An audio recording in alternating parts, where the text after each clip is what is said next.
What's up, y'all? Welcome back to MSM Audio. This is part 5 of the Machine Shortcut series. Let's jump right in.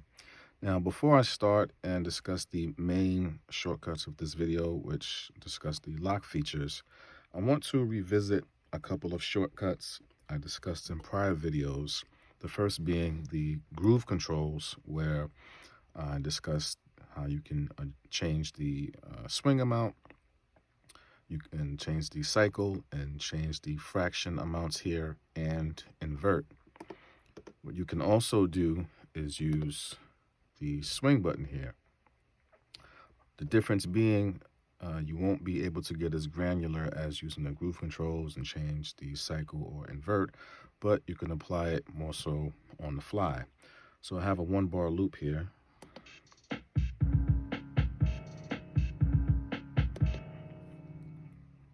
Okay, now I'm going to press swing.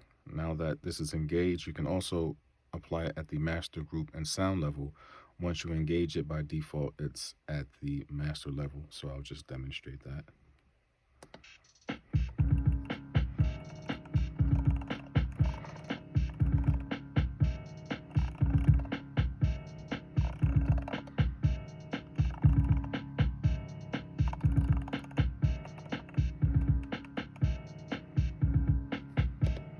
Okay.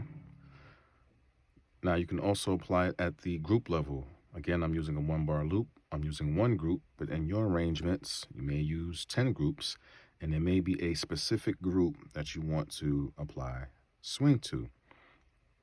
So what you would do is press and hold your group, make sure swing is engaged, turn your 4-directional encoder, and as you'll see, the menu shows that swing is being applied at the group level.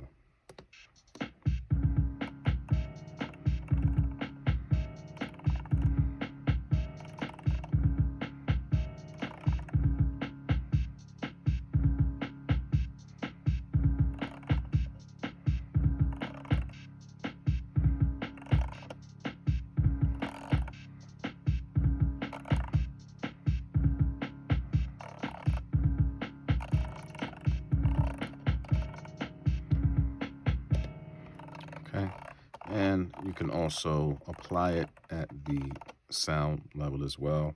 Find the pad you would like to apply the swing to, press and hold it, make sure swing is engaged, and adjust your 4-directional encoder. And again, the menu will show that swing is being applied at the sound level. I'm going to use my hi-hat here.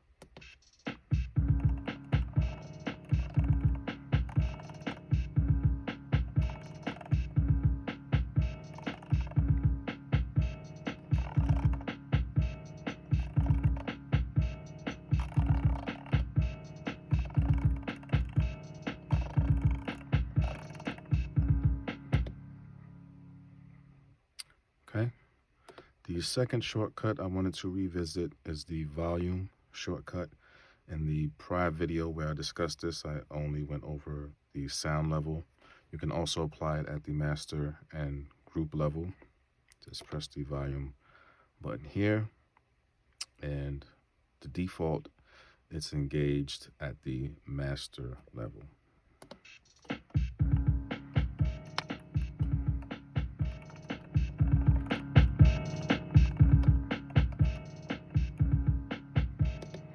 Okay, you can also apply it at the group level. Find your group, press and hold the group, make sure volume is engaged, adjust your encoder, and the menu will show that volume is being applied at the group level.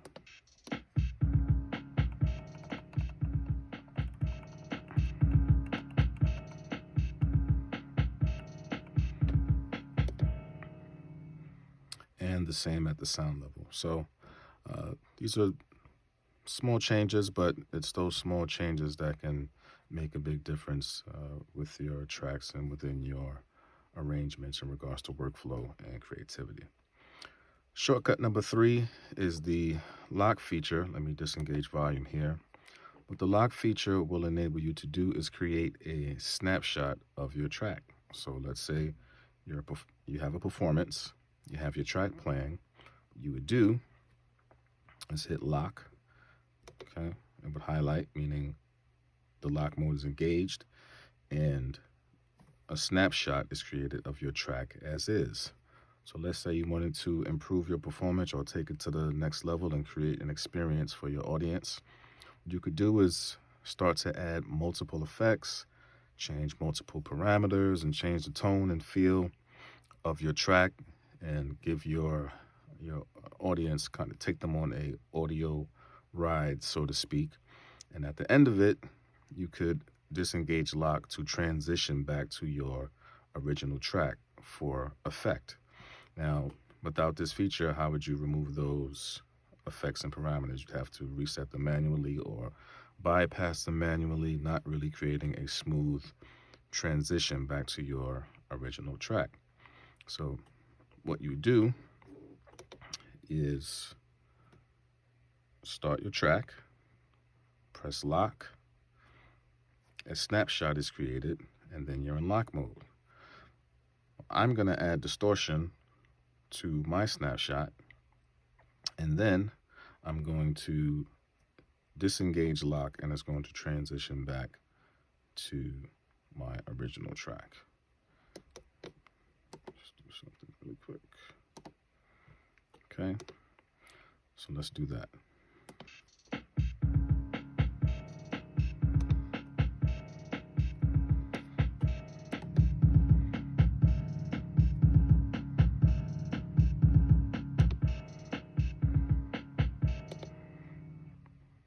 Okay, so from a performance standpoint and just being creative, you can add unlimited number of effects, change multiple parameters, and really change your bass track and create something that's really unique, and create a new and fresh sound within your performance.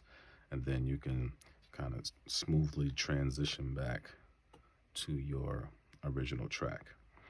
Shortcut number 4 is the extended lock feature. How you would get there is you hold shift, press lock, and here you're provided with an overview of your snapshots.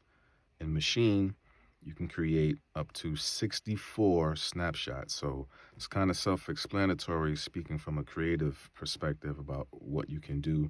Take your original track and, add multiple effects, change all kinds of parameters, change the tone, the feel, the vibe of your track, and, give your audience a really unique and experience that's really specific to you and your style. Here it says bank 1. This is the first bank of snapshots, 16 snapshots, goes up to 64 snapshots. This first pad is highlighted from the first snapshot that I created. I'm going to go ahead and delete that. Here it says update. You can update existing snapshots that you have. What I'm going to demonstrate now is how to create multiple snapshots. So what I'm going to do, I'm going to start my track. I'm going to press lock to engage lock mode and create my initial snapshot. Then I'm going to add distortion, hit shift, lock, brings me back to extended lock mode. This highlighted pad shows that my initial snapshot is created. I'll tap the second pad to add my distortion. I'll hit lock to come back to my plugin mode. I'll then add beat delay, hit shift, lock again, come back here, tap pad 3 to add my third snapshot, so forth and so on. So let me go ahead and delete these.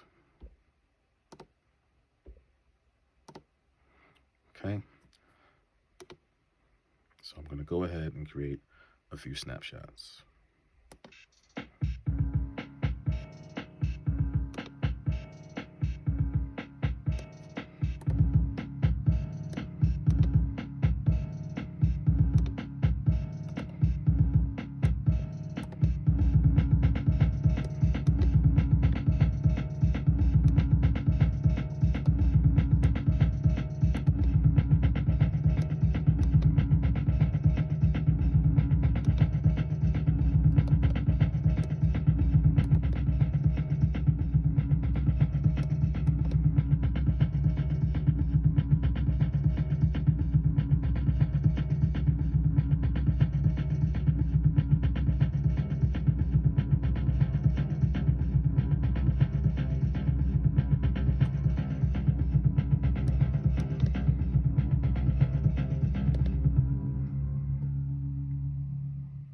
Okay, so I created 5 snapshots. One with my initial track, one with distortion, one with beat delay, one with grain delay, one with reso chord, and I added automation as well. So from here, you can take your snapshots and kind of play and switch between snapshots to create effect and experience for your audience. And here's just an example of how you might do that.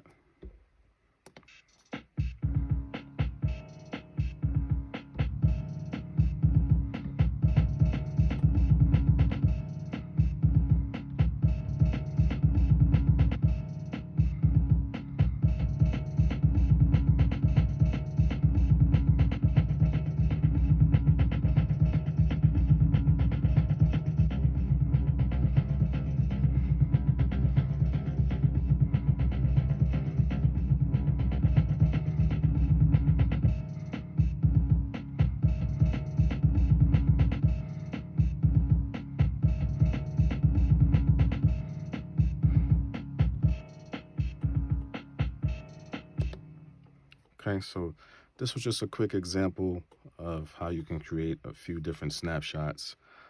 I just put on random effects just to show how it can be used, but 64 snapshots, I mean, limitless possibilities for you to inject your own style, your own flavor into your performance, to your individual tracks. I mean, there's really no excuses not to separate yourself from what anyone else is doing. Which brings me to my last shortcut, which is this morphing mode here. Again, you can add another layer of creativity to this. Now, I'm going to turn it on. You have 2 modes. You have travel mode and you have target mode. In travel mode, you can also adjust the time. Target mode, you can adjust by grid as well. So in target mode, it's not synced to the grid.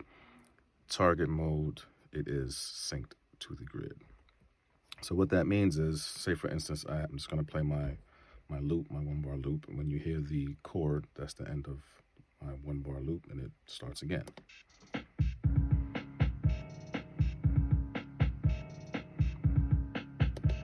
Okay, so in travel mode, for instance, I'm going to let my loop play for 1 bar. When it cycles around at the half bar point, I'm going to engage the distortion snapshot. So it's going to play for a full bar until distortion engages. So let's see how that sounds.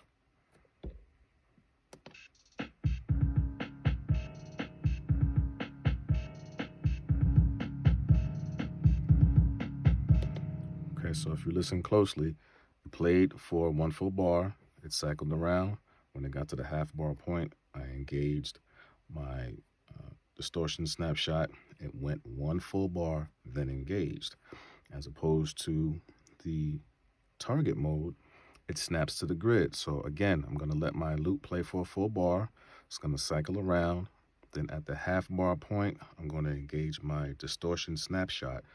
But this time it snapped to the grid. So the moment it reaches the end of that first bar, it's going to switch over as opposed to cycling for a full bar before it switches over. So let's take a listen to that.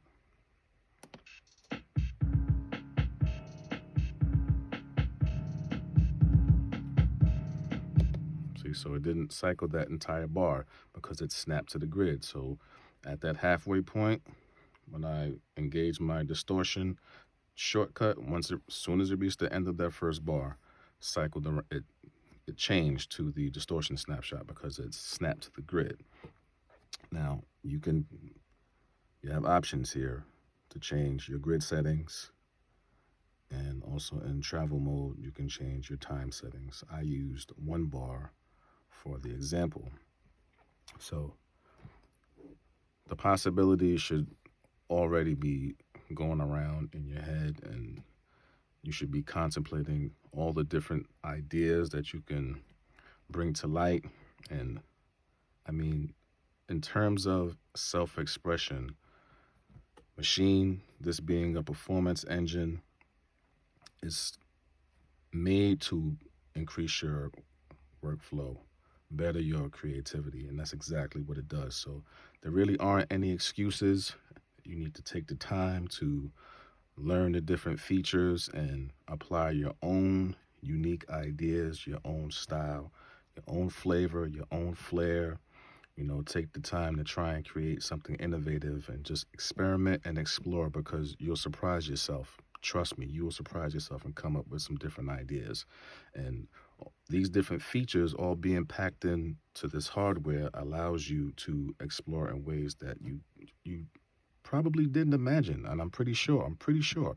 So take the time, have some fun, and enjoy yourself. For those who have subscribed, thank you very much. I appreciate it. For those that haven't, please do subscribe. I have a lot more to share. I'll be here for a while. And again, if you have anything to share with me, I'm open to receiving. I'm looking to learn and improve from you as well. So thank you for watching. I'll see you on the next video.